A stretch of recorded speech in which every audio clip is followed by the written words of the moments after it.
The Game Schooler Podcast is a weekly audio show that educates new and experienced gamers about the awesomeness of tabletop gaming. In this week's episode, we'll cover Link City, our game of the week, revisit our most anticipated games of 2024 in the School of Gaming, and wrap it up by revealing our high five games we still want to play from 2024.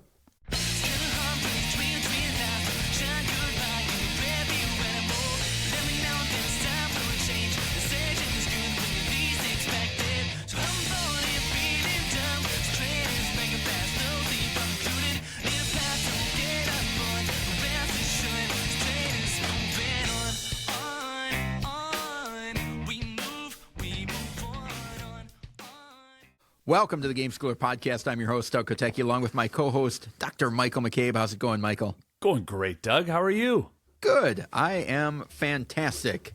I've got a short little list of follow-up here. As do I. We've talked in the podcast in the past about a game called Green Team Wins, our number one family game of all time when we did that list a year ago.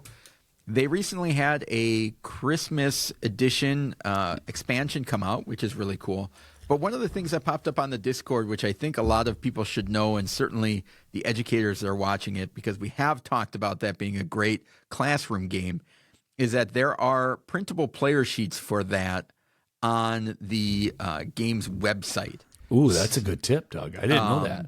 So if you are interested in playing that with your class and you need more of those, that is a place to go. And I think if you go into our Discord, gameschooler.com/Discord, there is a link there. I think Anitra from the Family Gamers may have put that up. Yeah, so, thanks, but Anitra. I thought it was a good thing to share. And certainly if you're a librarian and you're going through in the dry erase, might just be a good solution. So I wanted to throw that out there. We're pretty well synced up, Doug. And we hadn't talked about any of this offline, but my follow-up is also Green Team Wins related and also Family Gamers. Okay. Andrew and Anitra had mentioned this several, mid 2024, maybe even late 2023, that Andrew had taken Green Team Wins to a corporate function and played it with his team at work. Yeah. And so I had a game day where I worked and I took Green Team Wins, and I found out recently that it was such a hit that my boss bought it. And awesome. Played it over the holidays and loved it. And it was a hit. And just hearing that, it's like, those are the things that combining follow-up with what's awesome in gaming and just how the hobby really is connected, right? Another podcast talks about a game. Certainly, well before we did, they were on this game when it came out. We come across it, dive right into it, quickly elevates up to our best family game of all time, and one that gets mentioned almost every other show. So great game there from Goliath and Nate. Oh, yeah. Yeah. All right. Well, I've got another combination that combines what's awesome in gaming and follow-up. Me too.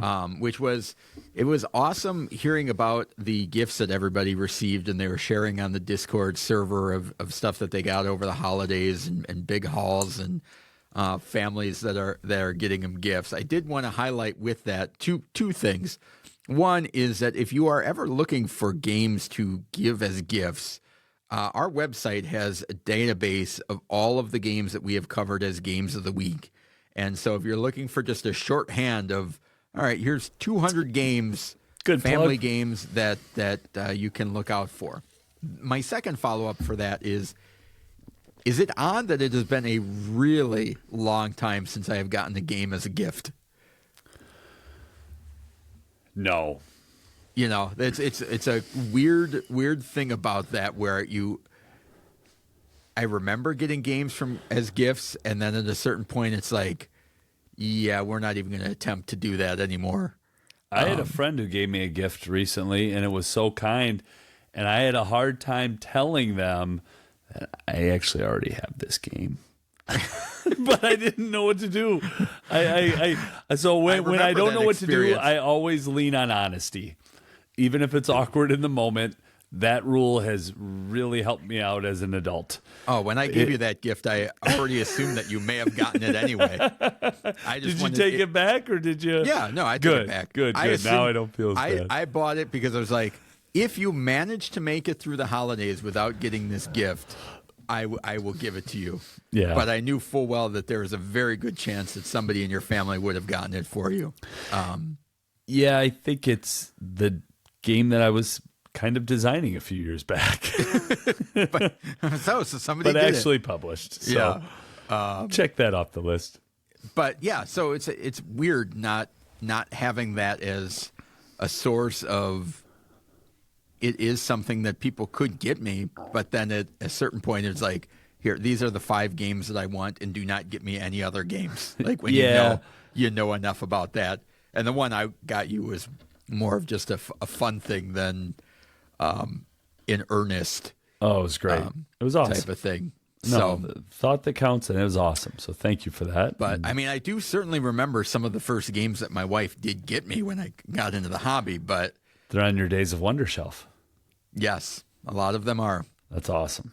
No, All that's right, I think you get to a point in the hobby though where it doesn't make sense. People know like they're going to get that game, so don't get it for them. Yeah, or just yeah. ask them straight up. Yeah. Last thing for me, Doug, I don't think you have back in episode 201. I surprised you genuinely, and 2 people that are very difficult to surprise are my wife and my friend Doug because I talk so much and I just share so openly. But that Slay the Spire, you know how long I've been sitting on that? I pre-ordered that September 3rd. Okay. A month after we got back from Gen Con. Yes, it is. It arrived either late November or early December. Took a little while to get set up and learn and play. So all that to say that if you have a podcast, if you play board games with the same person week after week for 5 years, you can still surprise them, which I thought was kind of cool because I didn't know you would react the way that you did on that high five with that. So it's nice to see some of those surprises, and they happen all the time in the hobby, for me at least, like those little surprises. The first time we played Rock Hard 1977, I was taken aback a little bit by, whoa, I didn't know a game could be this awesome. And then seeing your joy to that game, and that was your number 1 game for 2024. So just those little surprises are what's awesome. And I felt like I owed you a follow-up on that. Yeah, So, well, I don't track my plays, so every once in a while when we get the thing at the end of the year, I'll go through and look through Michael's because he's You're my lurking. primary game partner and see if there's anything that I miss that he's played that I'm like, oh yeah, we did play that. And then I was scrolling through there, I see Slay the Spire. I'm like, what the heck's this about? But I'm always surprised because you rarely do broadcast what you get in trades or anything like that. Out of all the times that we talk about things, it's one of the weirdest things that you don't share is usually you're not sharing when you get new games. However, unless it's like something like Andromeda's Edge or something that I know that you've backed. I've been talking about for 3 years straight. So it's like, if it's that, but like if all of a sudden I'll go over to your house and then it's like, when did you get this? Oh, I got to trade that in the trade. I got this. I picked that up at Noble Knight. I got that. It's like, when did all of these games get here? I feel like whenever I get a new game, it's like, here's what I got. So either you need to come over more often, Yeah. or I have a problem, and both things are true. Yes. So this is shame hiding. So you're not broadcasting it because you're embarrassed about how much No, you're there's no acquiring. shame here. I just, we gotta talk more about games, I guess. Doug. All right, I guess so. All right, this week our spotlight is Cloudship from Amigo, published in 2024 by Die 7 Bizes, artist by Jan Bentakis, 2 to 4 players. Would you like to take a stab at that, Michael? No. Okay. But anytime you see it's D. Anytime you see the DIE Sure. in Deutsch, it's D. D. So, Okay. Maybe we should just have you read all of the names of go ahead. people. You got it. 20 minutes, 6+. Cloudship is a cooperative dexterity game about watering flowers from your magical cloud ship. Each turn, roll the dice to see which areas need water, which you will drop from the ship suspended above the playfield. But dropping extra water or hailstones may keep you from completing before the storms arrive. You play multiple rounds. In each round, you roll all 3 dice and add rain to the hailstones to the cloud ship as the dice direct. Then the players raise the cloud ship with one finger each in a loop and control it together across the flower fields, trying to drop the raindrops into the previously diced flower beds. If you succeed, replace every raindrop with a flower plate from the engine room, then uncover the hail plate underneath of the engine room. You win the game together if you've planted all 12 flower tiles on the flower beds before the storm marker reaches the end of the weather strip. So essentially you're just dropping balls into areas of the game box in order to flower or water the regions that you need to. Very simple game. It was a fun experience. I actually think this says for ages 6+. I think this game is actually ideal in the 4 to 6 range. Yeah, me too. And I think once you start getting over that, so if you've got really young gamers, this is a great game for that. But once you start getting above that 6, it's I talked a little bit on my gamers resolution, maybe one trick pony. Certainly for adult gamers and older kids, that there's not a ton to bring you back to this game. But with little gamers and trying to train dexterity skills, awesome. Yeah, and for if you play a lot of games with your family, you've got those 6, 7, 8, 9, 10-year-olds, it'll probably still work for a lot of different families. Certainly as a kid's game, certainly has a ceiling. Not one you're going to bring out with your game group, probably not one that would ever be classified as a party game, but in terms of what the game gets right for kids' games and where that gamer parent can have a lot of fun, inside the box itself is kind of the board and just how the tokens are placed and how the game unfolds with that dexterity element. It's a fun time. Yeah. One of the things that I wish I could do, but I don't really have a lot of opportunities to do this, is I would love to see how this game works with all kids. Yeah. Because I played with 2 of my daughters and we had a good time and it was fun. And I think we might have played it 2 times in a row. And but I was never in a position where I wasn't also involved in the game. And I would love to see what 4 kids, each taking a side of the cloud ship, would look like. And in this day and age, you're not going to be able to do that. You're not Jean Piaget. You're not going to just go out into a daycare and start studying other people's kids and hand out games. You got to get but Michael, our kids could get together and play it as the 4 children. They could, but we're not going to make them do work for the podcast 5 years. No. All right. That would be cruel at some point too. So you disagree. I completely agree right. with your hypothetical assertion. I just also wanted to not have you beat yourself up for not being able to carry out your hypothetical assertion. Yeah. That's all. But if you are a teacher of first graders, yes, this is probably a really cool thing to have in the classroom. Give it a try and message Doug on the Discord. Yes, there you go. Anything else you want to say about this one, Michael? Well, the games play differently, from game to game. I had a first game with my 9-year-old, and we very much tried to approach it again the same way, and things just didn't work out because of how the dice roll, and so that I think there's enough there where people can come back to it and get a lot of play out of it. Fun had a fun time playing Cloudship. And the 20 minutes is probably a bit extreme, wouldn't you say? Yeah, I'd say 20 minutes is the first time, going over the rules, reviewing the rules, talking about how rain works. But it's one of those where you can really do a rolling teach. You could just start it if you're an adult, not if you're 4, 6-year-olds are playing, they'll need a full teach. But you could just start it and start playing the game and kids will catch on. And once you do it 10, once, it's a 10-minute game. Yeah. You can move through it pretty quickly. So that is our spotlight this week, Cloudship. We talked about in the follow-up some of the things people sharing what they got for Christmas and other information on our Discord server. So go ahead and check that out, gameschooler.com/Discord, a great community. We would love to have you there. And if you like what we're doing, and maybe at the end of the episode, if you like what we're doing, spread the word about the podcast. Let your friends know that this is a safe landing spot for family gamers and educators, librarians, and casual gamers. So new and experienced gamers, we're here for you. It's like it's right in the introduction. And if you have any questions or comments, reach out to us. Email at gameschooler.com. We'd love to hear from you. With that out of the way, let's move on to the game of the week.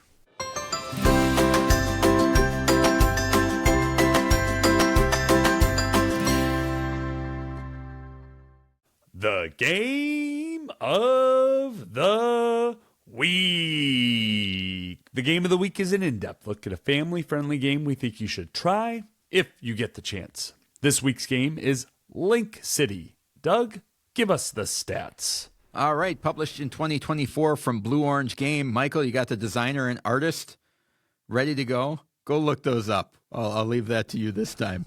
Are you just getting me on the pronunciation? Yeah. Okay.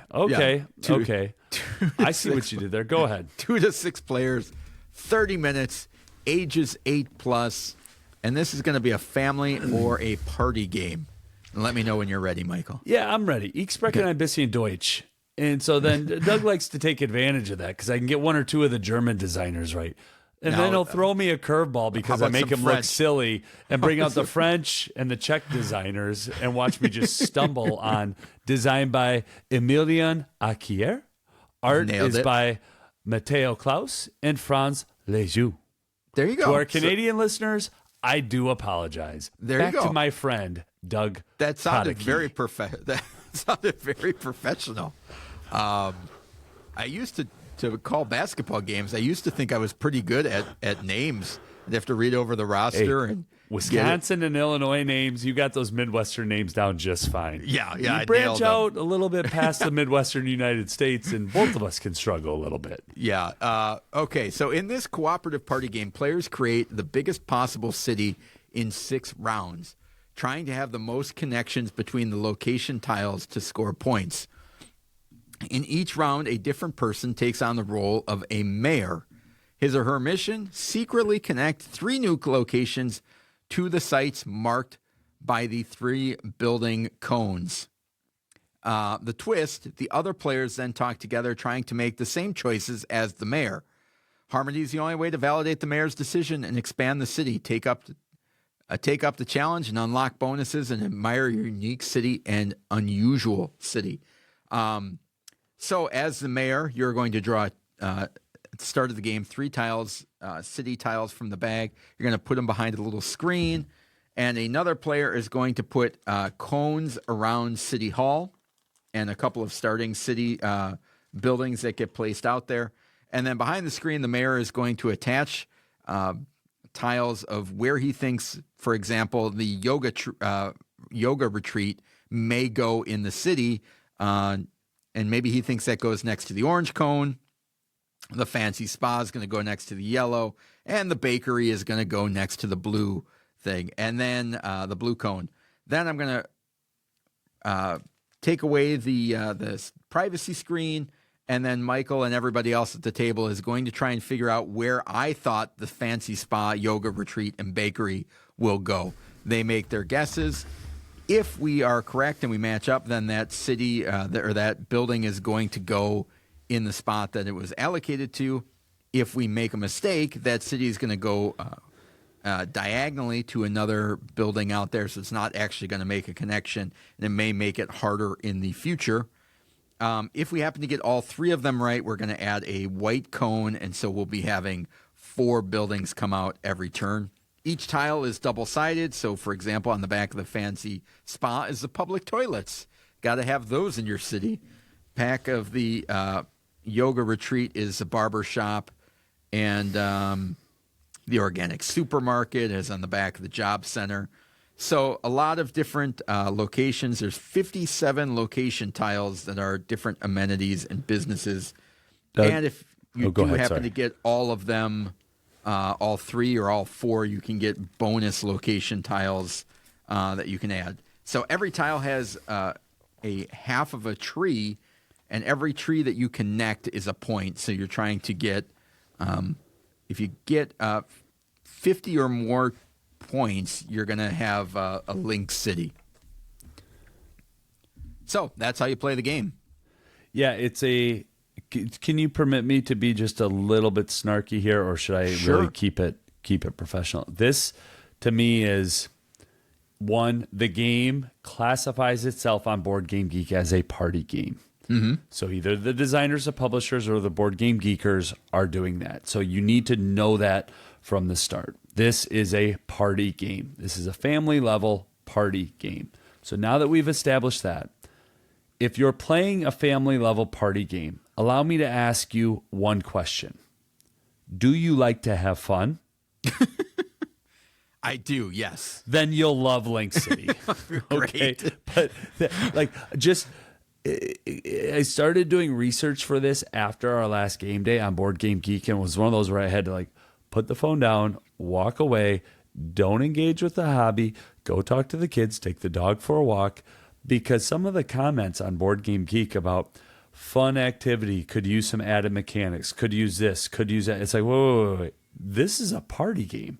It does 2 to 3 things. It does them incredibly well. Yeah. And I may not be as good as some others at this game, but then over time, people are just going to realize that, and they're going to have to work through my mind. I'm sorry. You're going to have to just walk through there and try to sync up and find out, where did I put the yoga studio?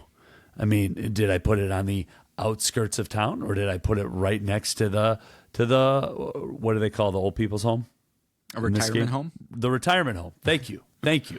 So is it going next to the nuclear power plant? Because maybe the workers at the nuclear power plant need to do some yoga, huh? Or is it going next to the retirement? So it's just a phenomenal little groupthink exercise activity and game all in one. We've never gotten 50. We've gotten 47. No. We've gotten 42. We've been really close. So this is a game that I think adapts to the group very well. Do we need to take out what I said and just start with that? No. Okay. No, but I do think that the focus of this game is narrow, and it helps this game. So in comparison to a game like So Clover, where people are injecting their own names, and you have to try and have what was Michael thinking when he wrote this? And they're doing a lot of bringing outside stuff into the game. This keeps it all in the game. That's a good point. I think that narrow focus really helps it. And because of that, I think you can play this game as seriously or ridiculous as you'd like. It allows for both of those. And it varies by the person because that mayor rotates around the table. Yeah. So and, Doug could be playing very seriously, but then, the 15-year-old sitting next to him, everyone knows they're not going to be serious. They're going to trash their city. Yeah. There's a common thing on Board Game Geek, a phrase that comes out that's like, this is group dependent, right? That games can be group dependent. That, if you, depending on who you're playing with, this might not work out. This game, I think, does not suffer from that caveat of group dependent. I think this game will work with any group.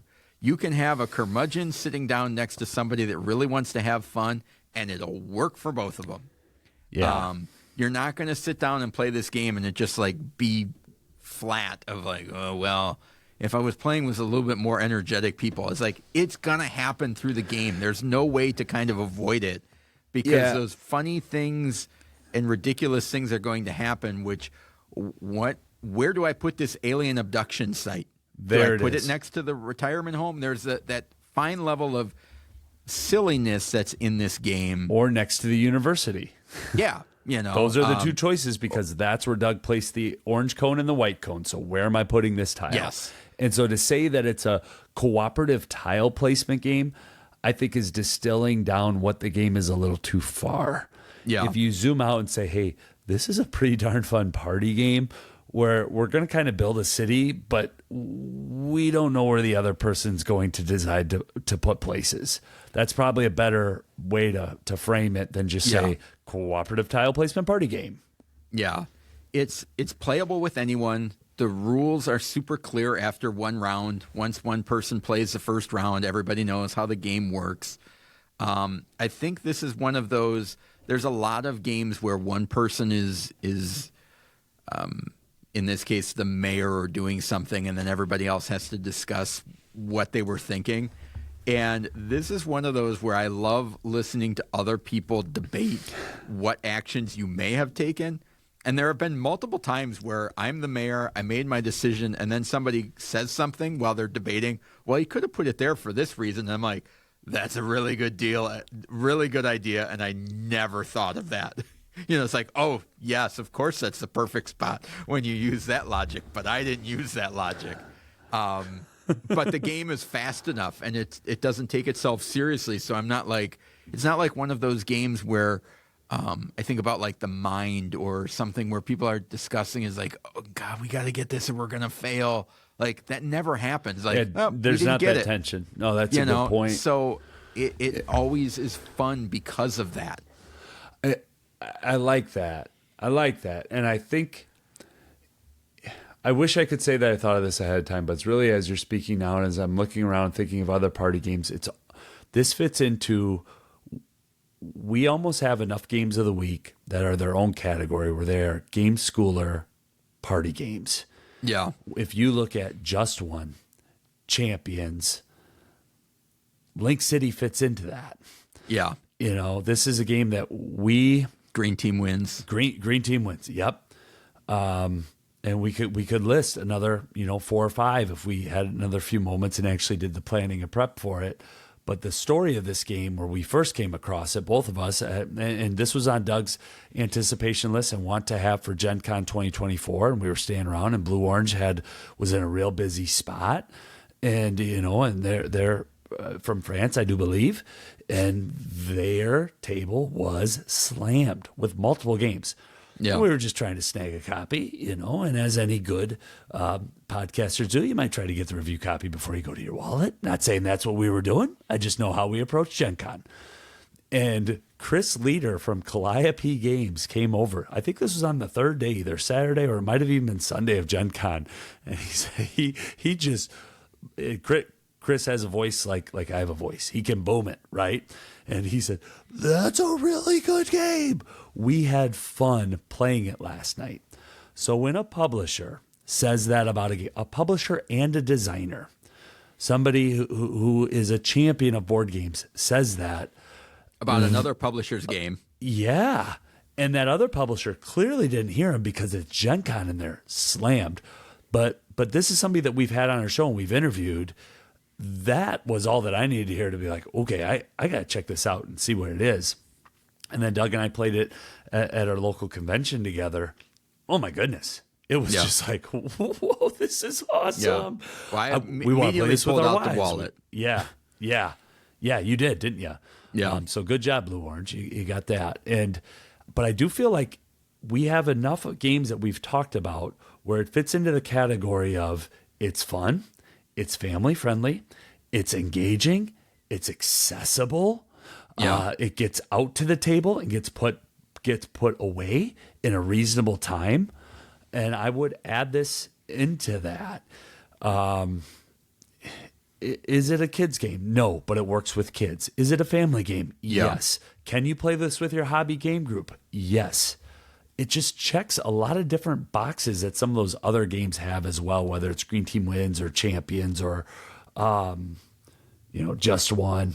Yeah. So sorry for the rant. It wasn't planned, but I feel it. So here's one thing that they do really well is that the building text is written in both directions. So players on both sides of the table can read it, which I think is really awesome. I think what works well with this, too, is that there are some buildings in here, like one of them I just saw is a safe injection site. The tiles are double-sided.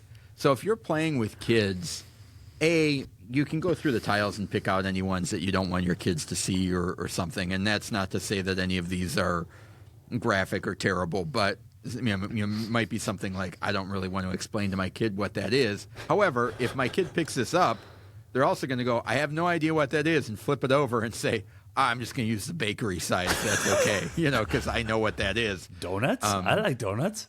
So you're not going to run into those issues. It's like they may pick up this thing that says graffiti tunnel, and my 9-year-old's going to say, "Oh, it's a French restaurant. I'll just use the French restaurant on the other side."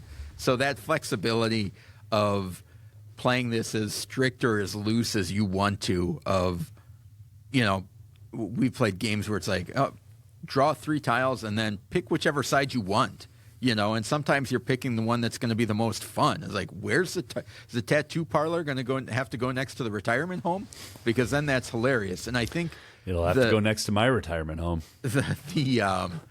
The story you create every time you play is what makes this fun. Because eventually you're building this city and you've got different parts like, don't go to that side of the town, or like, this is a really posh area of the city, But and even the fails cool. are fun too. Like when I, as the mayor, have very clear logic of why I put these tiles in specific locations, and then the other group is talking, and I have to sit there in silence while 2 other people are going back and forth, and 0 for 1, they are now 0 for 2. Oh my goodness, if they are 0 for 3, then they are 0 for 4. They did not get a single one right. Some of those colossal complete failures are also fun in game because they lead to that story in game that you usually get after the game. Link City brings those end game recaps about this is why I did what I did, to where you're explaining your turn to the rest of the people at the table, which is very common in the hobby, right? But in Link City, you're doing it in the game. Yeah. Well, and it's also just as fun too, because you have the moments where the rest of the people on your team are about to go 0 for 4, and then somebody at the last minute goes, actually, I think, well, what if we put that there? And then all of a sudden they switch it all into the right spot, and you're like, oh, that was awesome. But you're just sitting there in silence. So both of those things happen. Or somebody comes in at the end and is like, what if we do this? And it's like, oh, you guys had it perfect. And then you just spread it all out. So, I think you can tell from our faces and voices that this is a fun game, and we've had a blast with it. With multiple groups. Yeah. 2 players with each other. Doug's played it with his family. We've played it with our spouses. We've played it with friends of ours at a game day. It's really worked out well. Yeah, and a great game where it's like, we're kind of close to wrapping up, or we don't want to learn something new. It's been one of those kind of go-to, like, all right, well, let's play this for 10 minutes. We got a half hour. Let's go. That type of thing. So as far as skills, there's spatial perception, trying to figure out where stuff goes. But the 2 things that I really like about this game are the persuasion and the group discussion. Yeah. Michael talked about the group discussion afterwards when everything is revealed.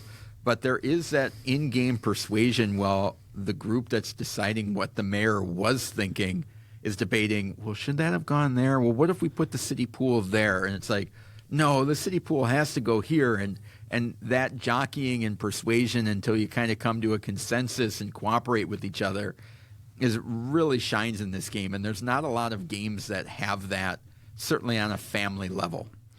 Yeah, and there's a different type of problem solving where you are, as the mayor, it is silent. It's in my head. I'm trying to solve where these tiles are going to go, where I think the other people at the table are going to guess that I'm going to put them. And so that phase is done, typically done in under a minute. And then the very next phase of problem solving, where the other 2 people are cooperatively working to place the tiles, is done completely out loud and verbally, while the other person must remain silent.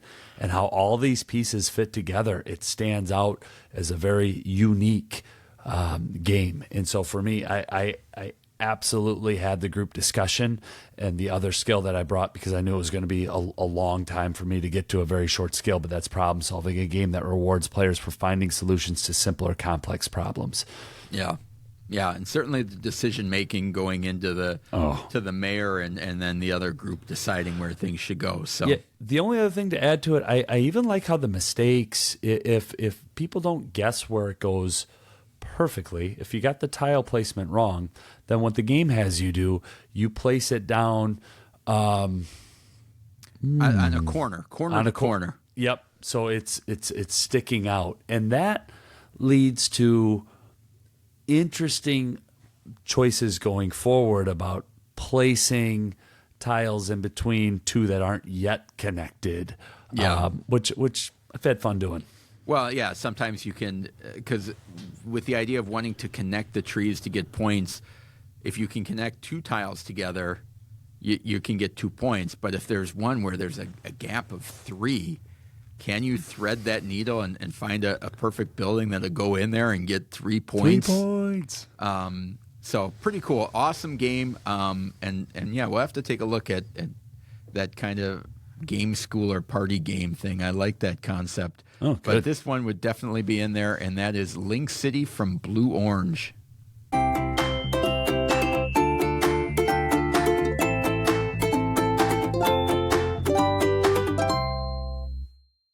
The School of Gaming. In the School of Gaming, we discuss concepts, keywords, etiquette, and helpful ideas in the world of gaming. This week, we discuss reviewing our most anticipated games. Revisiting. We're going to revisit, not review. We're going to revisit our most anticipated games from 2024. Are you going to keep that one? No. Okay. Gosh. This week we revisit, not discuss. Take 3. And it's with 8 O's on this one. Not 9 as the previous. The School of Gaming. In the School of Gaming, we discuss concepts, keywords, etiquette, and helpful ideas in the world of gaming. This week, we revisit our most anticipated games from 2024. And I'll just mention that we discussed our most anticipated 2024 games back in episode 153. Yeah, this is a weird list. I happened to look at my previous list from 2023, and almost all of them got played in the following year, and almost all of them made my high five or my top 10 at the end of the year. This one is a little bit of a mixed bag. How about you? Same. All right. You want to go for Yeah. How do you want to run this one? Just 5-1, same as we would a high five, or do you want to have it back and forth? No, we'll just go 5-1. Yeah, 5 for me was Stone Spire Architects, and that's a game by Jordi Adon and Thunderworks Game, a designer I really enjoyed, did Cartographers, and one of my all-time favorite publishers. I'm not just saying that because they're awesome people. I have a lot of the games in the Thunderworks catalog. And played a prototype probably in 2023-ish, around then, or maybe it was early 2024, and this is one that I just haven't gotten back to yet. So it's one that I'll probably play at our local convention. I know I signed up to play it this year, but other stuff just came up. I just didn't get to it yet. It's in the queue somewhere. It's not in my collection, and I want to get it played. I enjoyed the prototype so much that that's what elevated it to number 5 for me. Interesting. My number 5 was Harvest, which I've played. I have it. I've kind of put this in the good, not great. I feel like I need to play it again, but it's not jumping off the shelf to get played again, which then makes me wonder, like, well, how do I really feel about it if I'm not wanting to get it off the shelf? It's not my first reach. So maybe a different School of Gaming segment of how many times do you need to play a game. Certainly we're in a different category of at what point do we talk about it. But it was one I was very excited about by the art. I had played the original version of this in the smaller box from Tasty Minstrel Games a long time ago. But I don't know. It's just kind of in a gray area for me. Yeah, it's number 4 for me, and I really enjoy this game. And astute listeners who are keeping score at home will say, well, if you really enjoy it, it didn't even make your top 10 last week. I know. There are a lot of good games for me in 2024. I have no qualms about having this at number 4. Does cool worker placement and knowing how to work and manipulate your field, again, for me, and I think this is kind of a theme of 2024, and this could just be for me and my collection personally. Harvest and Gnome Hollow are 2 games where, boy, if I would have just come into the hobby last year, Oh, I'd be talking about these games all the time because I like what they do. But once you get to the point, you've played so many games and then you're still playing more games, it's just one of those where, it's a good game. There's a good game there. Now, you want to talk about great, you want to talk about this or that where it fits, people can have that conversation. But I have it. I continue to have it, and I want to play it again. But like you just said, then why haven't I? Yeah. But I was really excited for it, that's for sure. All right. My number 4 was Skyrise, which ended up being number 8 in my top 10 of 2024. We talked about it in great detail in episode 186. It was one I had backed on Kickstarter. I was excited about the production value. It was one of those that it seemed interesting. And Roxley does such a good job, don't they? The value of what you got in the box is like, this seems like a no-brainer to a lot of times I'll look at a Kickstarter and I'll say, I don't even know if I like this. Why would I get the deluxe version?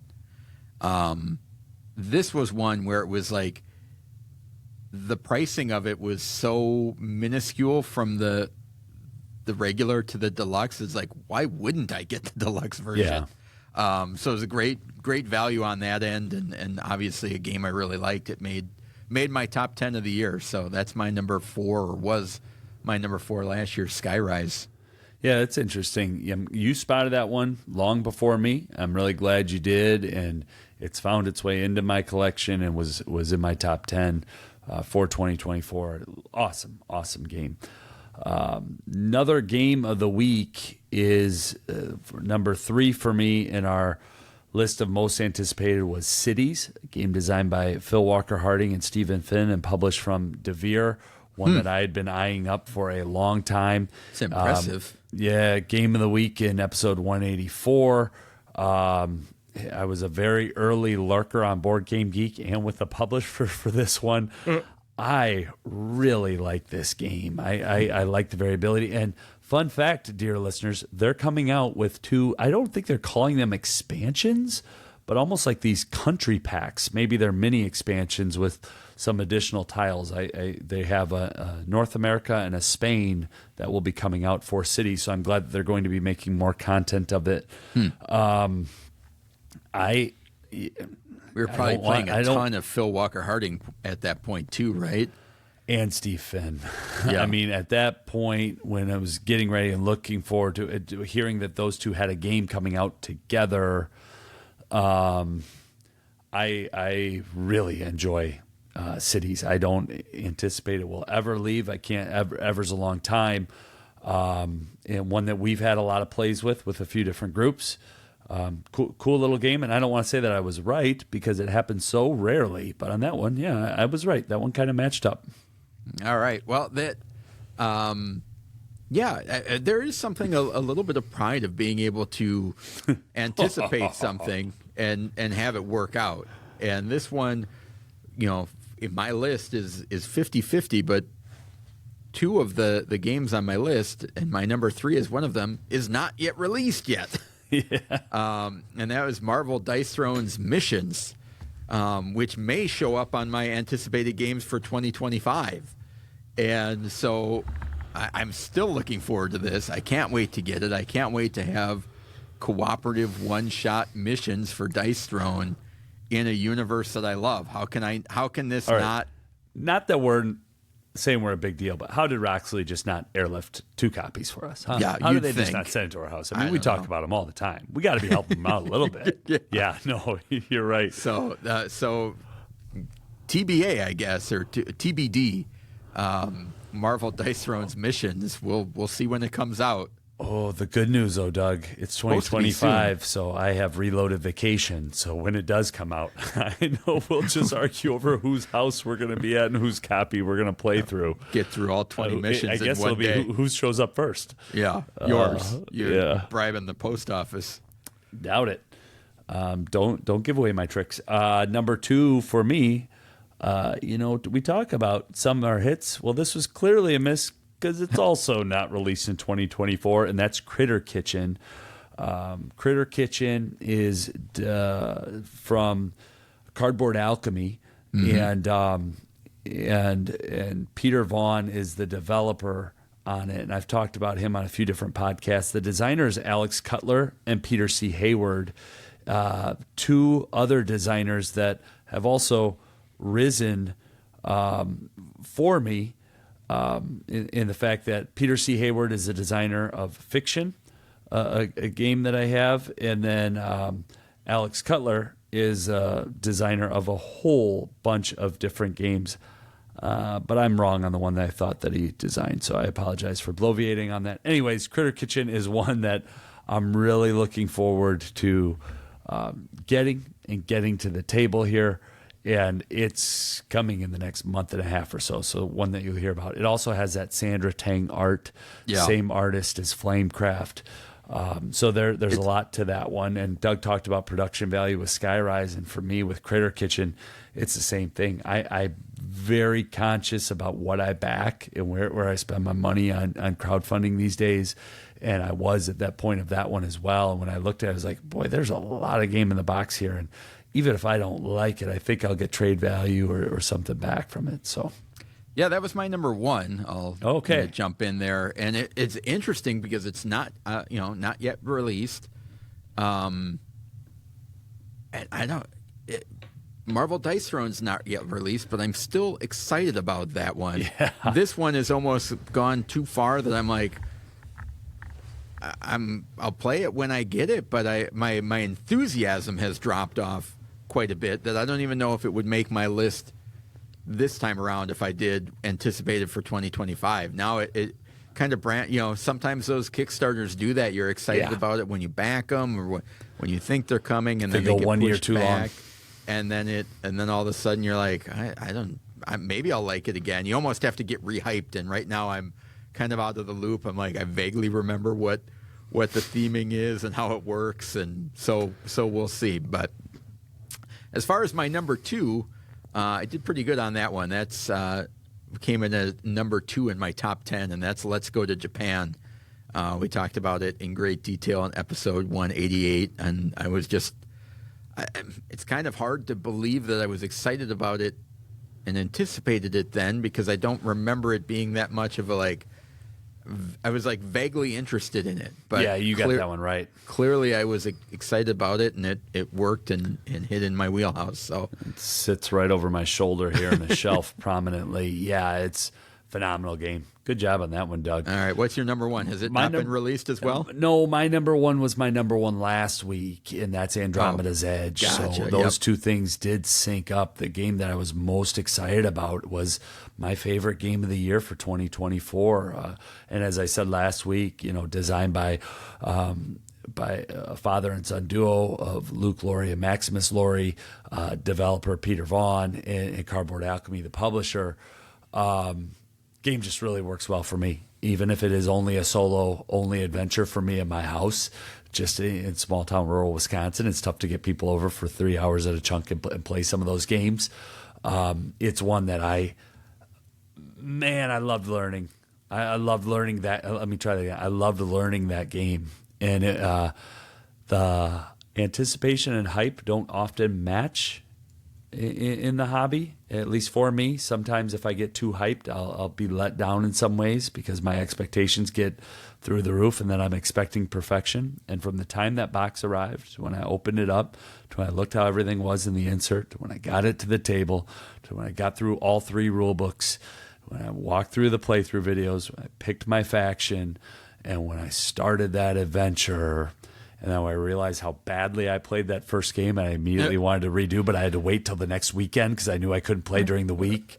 Just a great experience. I hope to be able to share it with other people, but even if I don't, I'm comfortable enough where I'm at in the hobby to just say that was my favorite game of the year, even if I only played solo. Yeah. Any honorable mentions? I had 2 of them, but neither of them were released, and that was Metal Gear Solid, the board game, and Dark Quarter, which has become kind of a laughable, never released, who knows when that's coming out. It's like one of those things that's been on people's anticipated list for 2 years now. 2023, I think I had it on, or maybe 2024. It could be. That's why I thought it might be your number one still. So No. you put it on 1 year, I put it on the next. It still hasn't come out. Yeah. Wow. So no honorable mentions for you on not that? that I copied down and I didn't go back and re-listen. So no. All right, so those are our anticipated games. I think next week we're going to be talking about our anticipated games for 2025, and we'll get into that list. But with that out of the way, let's move on to the high five. Hey, no more conversation with that? No more back and forth? Any thoughts, reflections on making predictions, feeling good about being right, feeling dumb about not? No, I'm surprised that, I knowing as much as I know about the Dice Throne and how much I like that, I know that probably would have been in my top of the year if it had come out. So at that point, 3 out of 5 are on the list. 2 of them, one of them was kind of lukewarm, and one of them hasn't come out yet. So, or 2 of them haven't come out, but so feel like I did pretty good. I think it's a pretty good gauge of if you anticipate stuff and they work out well. It's kind of that. What about you? My only thought is I start to wonder more and more about how the anticipation correlates to the Board Game Geek overall rating. Those games that get anticipated, and when people can time the fulfillment with the max anticipation, and because I'm currently waiting for a couple that are pre-ordered. Marvel is one of them. Yeah, and you see that. How is this already sitting at an 8.6 or an 8.8 where no other humans have actually unboxed it yet?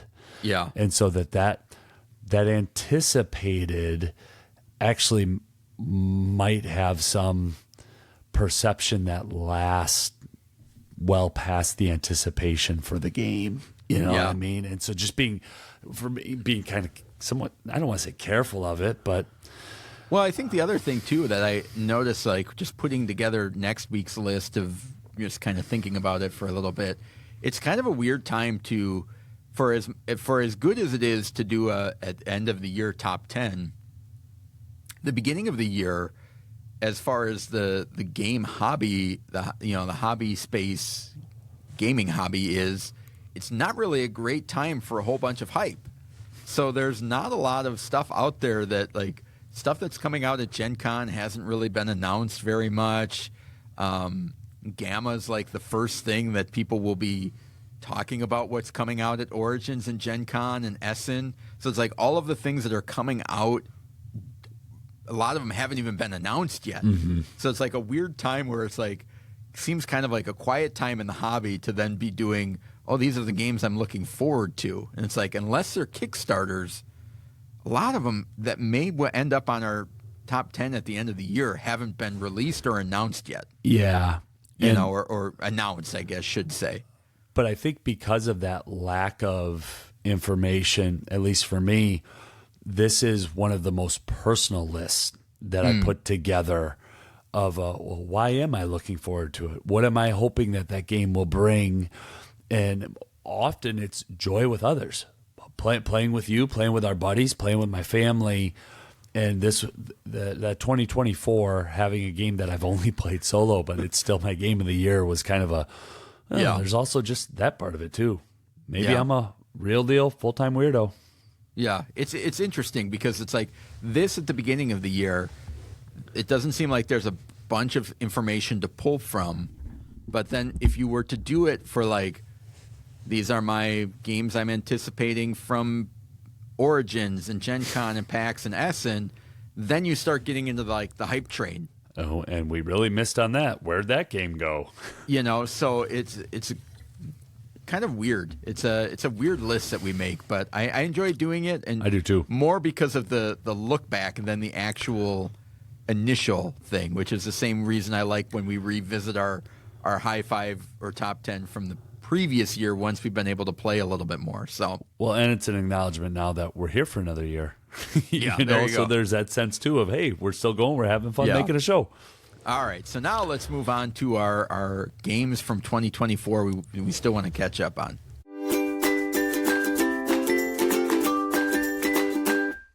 Every week, Michael and I highlight a list of games we want to spread the word about. And this week, we're going to be talking about games from 2024 that we still want to play. So last week, we did our top 10 games from 2024, and there's still a bunch that we haven't been able to play that we still want to play. And will be great to see next year if those can eke onto the list. Always an interesting list to make, because I feel like at the end of the year we get done doing our top 10s. Like, gosh, I played a lot of games, and then I go in like, well, what other games came out in 2024? And this big, huge list comes out, and it's like, oh, okay, yeah. Oh, that was left over from that. Yeah, still haven't gotten that. Some of these games I have on my shelf waiting to get played, and just hasn't happened yet, too. I'll modify your sum and turn it into an all. All of these games. This was probably the easiest list. In fact, Doug, I cheated, and I'm bringing 6 to the list because there's not an honorable mention. I couldn't split the 6 from the 5. So judge me if you want to judge me, but we're 202 in. 6 All too. right, good, do it.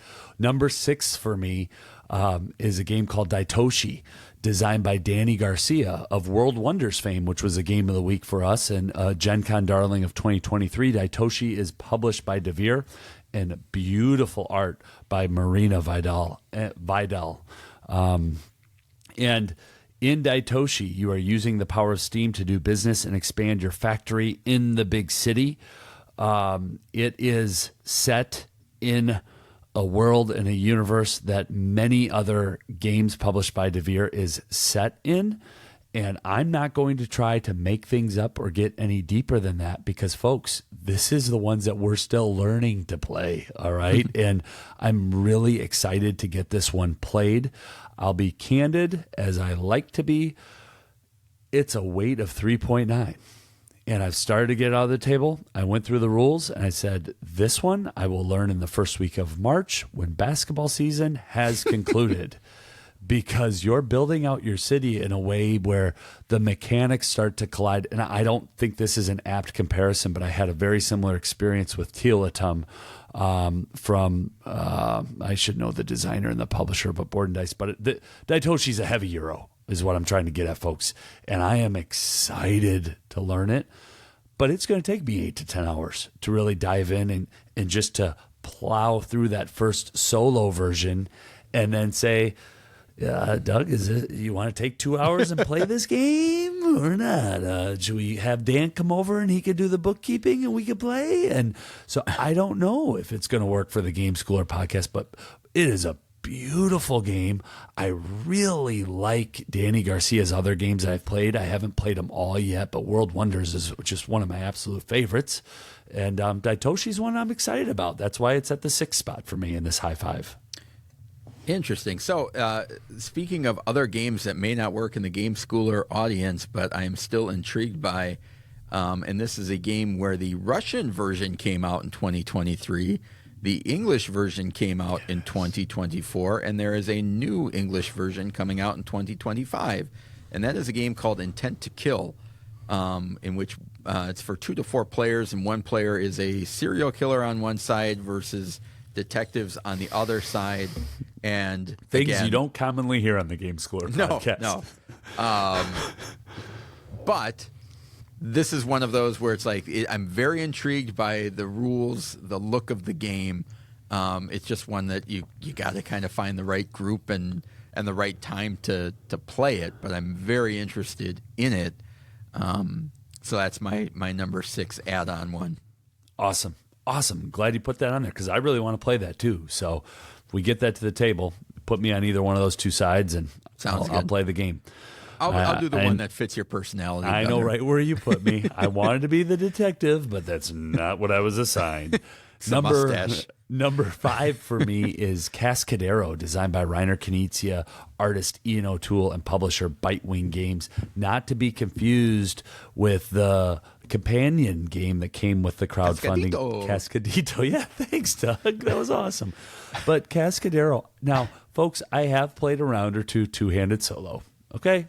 Like if you were ever that kid that played chess and then turned the table around and played the other side of chess, you know that you can, at least maybe not you, but I didn't get all the way through that chess game as a kid because it just wasn't as much fun as playing my dad and trying to beat my dad in chess.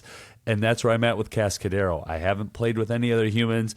There's not a solo version of it yet that I saw on Board Game Geek that I wanted to try. And it's one that I'll get it played eventually. But at the same time, I don't want to just push my game group to play the games that, hey, I want to play. I do that enough with Doug, and when I say my game group, obviously Doug's that with our other buddies.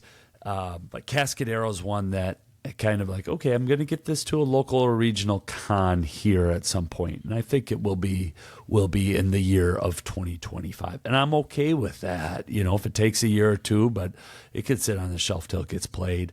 In the game. You're just moving up tracks. You're placing out your little soldiers, your horses, and you're trying to build these routes and connect these other little villages, and then you get these bonus tracks that you move up, and you're just trying to most efficiently move up the tracks. And I'm excited to play it. Cool. All right. My number 5 is one we got from Gen Con. That is Bomb Busters from Pegasus Spiel. Good one. And designer Hisashi Hayashi. It's a cooperative game that has a little bit of that hidden information, and you're trying to cut wires for a bomb based on the numbers that you have and what you can kind of deduce that the other player might have based on their information. Very limited communication.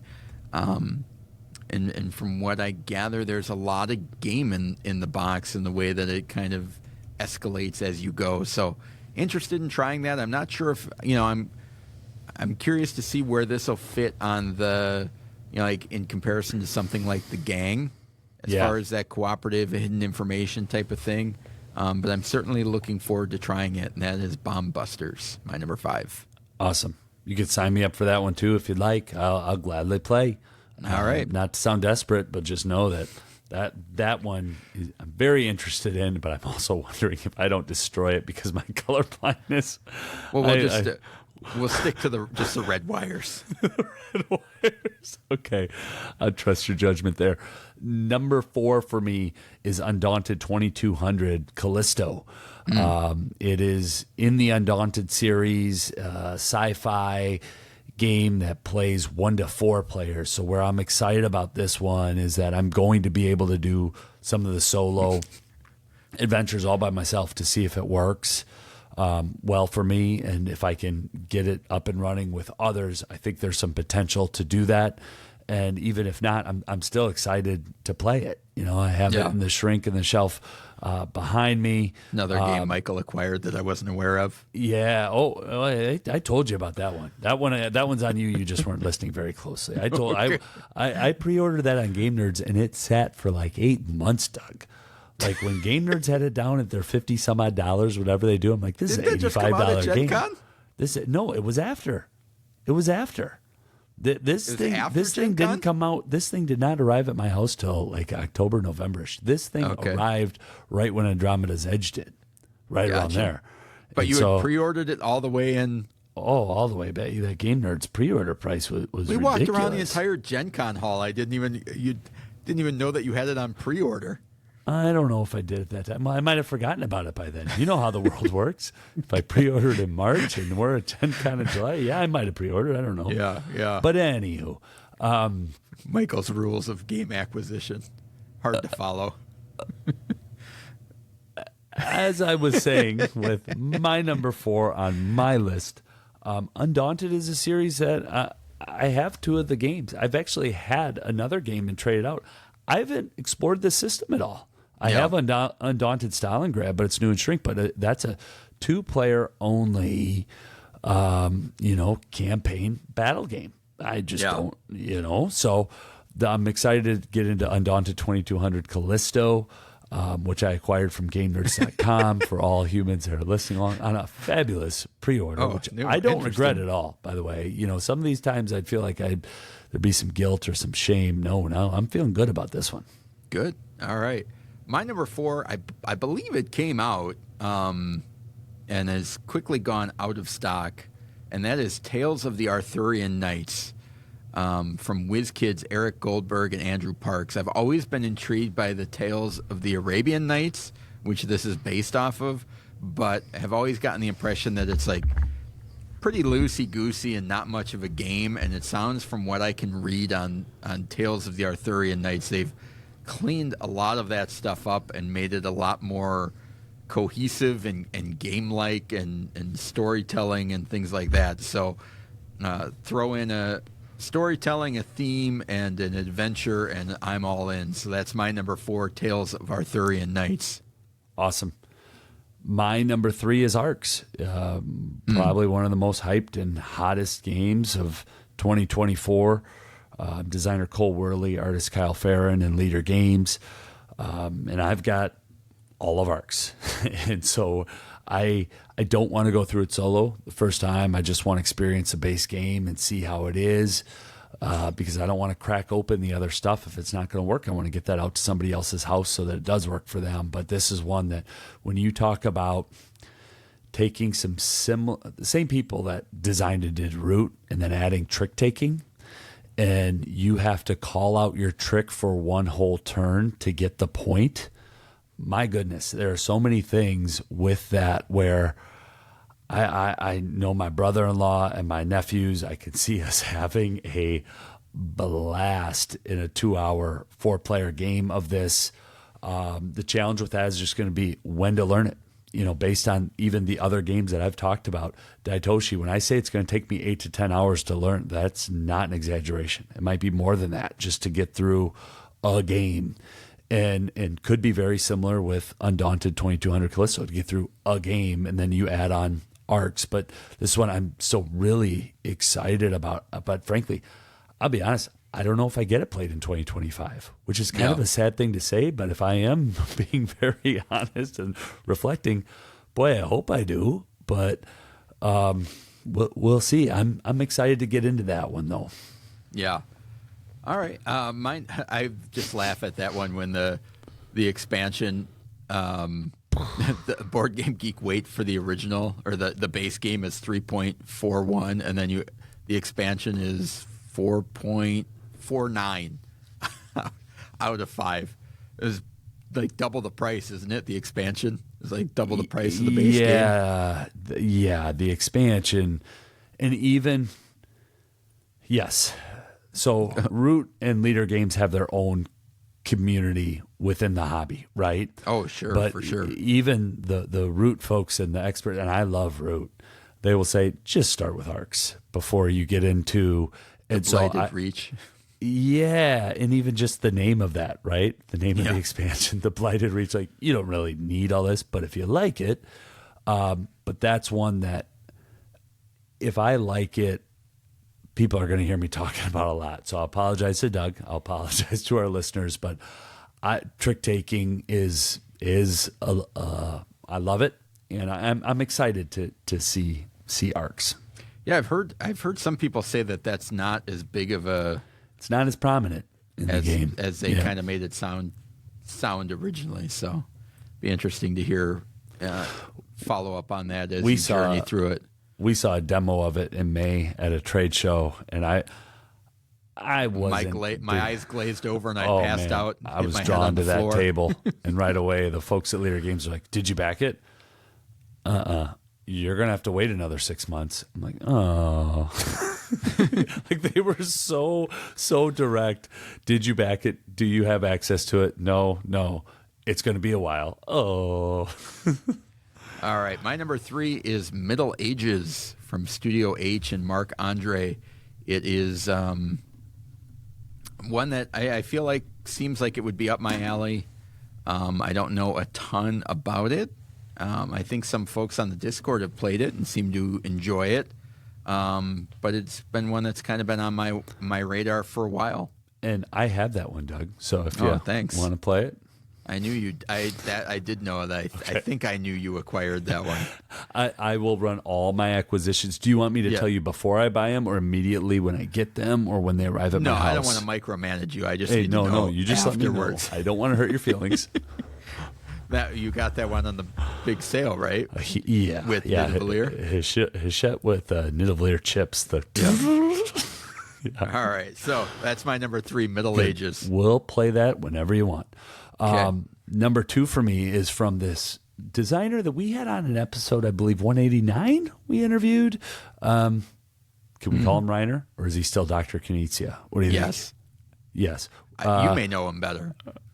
Reiner, still Doctor to me. Dr. Reiner Knizia designed a game called Rebirth I from thought you were Mighty. going to say Custodito. No, I've played that one already, man. Oh, okay. All right. But Rebirth is from Mighty Boards. And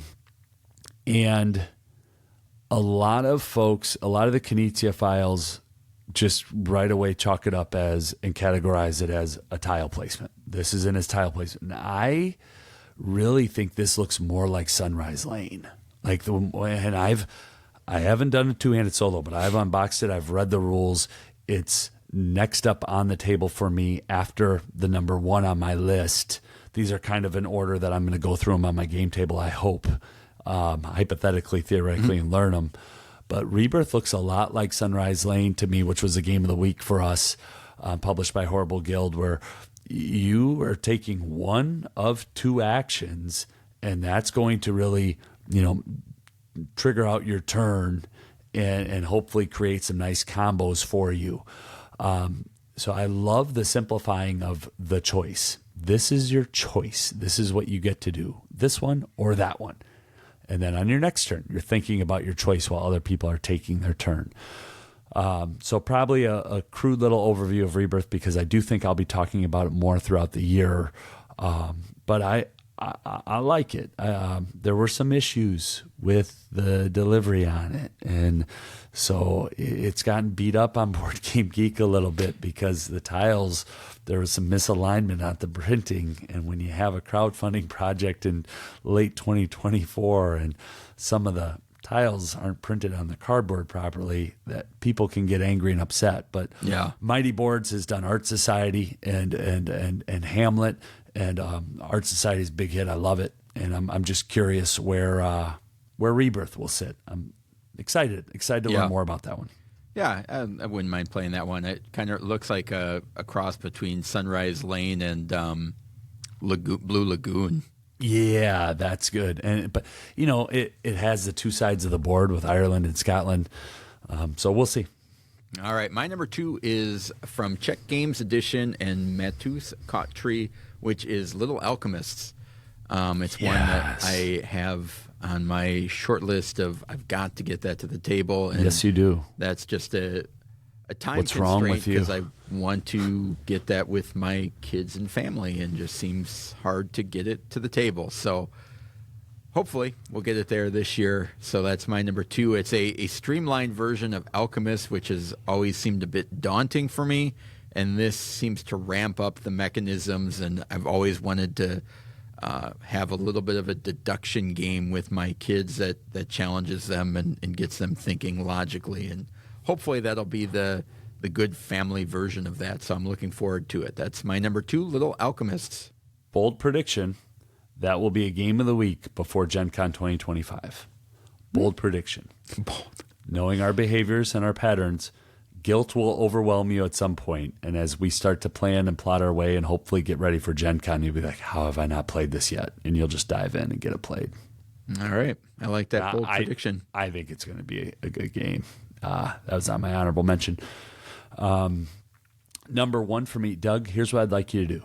I'd like you to, you don't have to pause the show, but I'd like you to come on over right now and just see what is set up on my game table, and then come back and tell our listeners what my number 1 game is, because it's all set up, it's ready to go, but I haven't learned all of it yet and I haven't played it. But this is what's next. Okay. What is it? Endeavor Deep Sea. Oh. So designer is Carl DeVisser and Jarrett Gray. And very rarely am I subject to hype now. When I first got in the hobby, and probably the first certainly 100 episodes of this show, and then I try to monitor. But we were very fortunate to have an interview with the publisher from Grand Gamers Guild, and Mark sold this game to me directly on that interview. And I was like, I got to turn around and get that game. And I am more than a little excited. I didn't just go out and insta-buy it from his website when we had him on in the interview. I thought about it and discerned and looked at it and looked at what's going on and looked at the variable setup of it. And I am a sucker for spelunking. I really like that theme of diving into caves and doing things like that. And in the hobby, I really like diving games because of a game called Deep Blue that I played with my buddy Doug. The first time I ever went to a trade show and was around a bunch of weirdos in the hobby who are great people and just absolutely wonderful. And so for me, this I'm really excited to get into this one, and just want to thank Mark Spector for one, coming on our show back in October and really shining a spotlight on that. And his biggest regret with the game was that he didn't take more to Essen. And this is based off of a different Endeavor game that came out in 2009, and so I'm excited to play this one, man. It looks pretty. Yeah, I think maybe that's one of the things that's like, not that I've avoided it, but like when there's multiple games with the same title that they kind of there's 3 of these, right? Or are they completely unrelated? There's like Endeavor, then Endeavor Age of Sail. No, they're all by the same designer. So there's 3 different versions before Endeavor Deep Sea, and so it just gets lost to me. Because that's like 2018 was the last one, and then 2009.